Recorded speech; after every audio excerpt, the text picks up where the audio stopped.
And today is Juneteenth, a great day to look back on slavery and those who fought for the rights of African Americans in the pre-Civil War era. And a story that took place during that era and more than 2,500 miles from Bakersfield will finally be told in full tonight. 17's Justin White gives us a preview of a historical musical taking the stage locally and the real hotel and abolitionists that inspired it. This Juneteenth, you'll hear a lot of stories about African Americans' plight against slavery. But at the Empty Space Theater on Woodmere Drive, you can learn a new story about the Cataract House and the brave men and women who saved many a slave that came through its doors. Part of the Underground Railroad that assisted slaves in escaping to free states or Canada, the Cataract House, based in Niagara Falls, New York, was a prestigious hotel in the mid-1800s that saw many tourists travel through with their slaves. You were somebody if you stayed there. So there were so many guests that wanted to bring, their servants or their slaves to help them along, and then their slaves would end up missing. If you were meant for saving. Missing to them, but in truth, they had escaped, aided by the hotel's waitstaff, unbeknownst to the Cataract House administration. The waitstaff, many freed slaves themselves, hid slaves from their owners, and under the cover of night, helped them in daring escapes to other free states or even into Canada.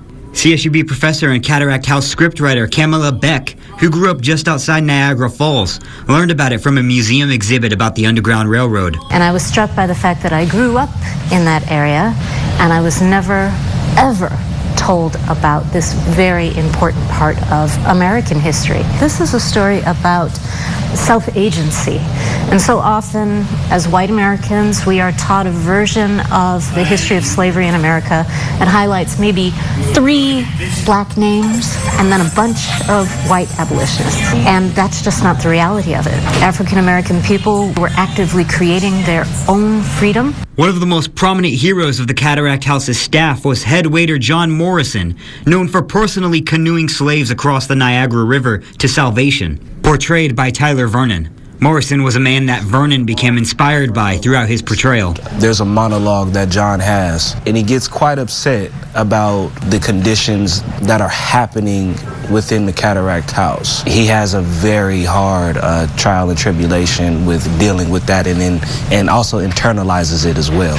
So once I read that and I kind of gauged what he was and who he was, it sold me on that. Missing, leaving, and torn apart. In the past, the play has been shown through staged readings and rehearsals, but Juneteenth in Bakersfield will be the first time the full performance of the Cataract House will be shown to the public. A world's premiere. Finally telling the story of one of the most important beacons of hope from the Underground Railroad. This is what America was built on. It was part of the foundation of what was to come. They helped build these blocks for us to be able to speak and speak out about what we're dealing with. Juneteenth has now become a holiday that is just talked about. To physically show them, these are the measures my ancestors took in order to seek freedom. It kind of then puts into perspective of this is not just a day that we get off and we get to sleep in. To have an element of history that nobody really knows about, I think implementing that on a day to be celebrated just speaks volumes. Showings for Cataract House will begin Thursday, June 19th at 8 p.m. and it will show until Sunday, June 22nd at the Empty Space Theater on Woodmere Drive. From Bakersfield, Justin White, 17 News.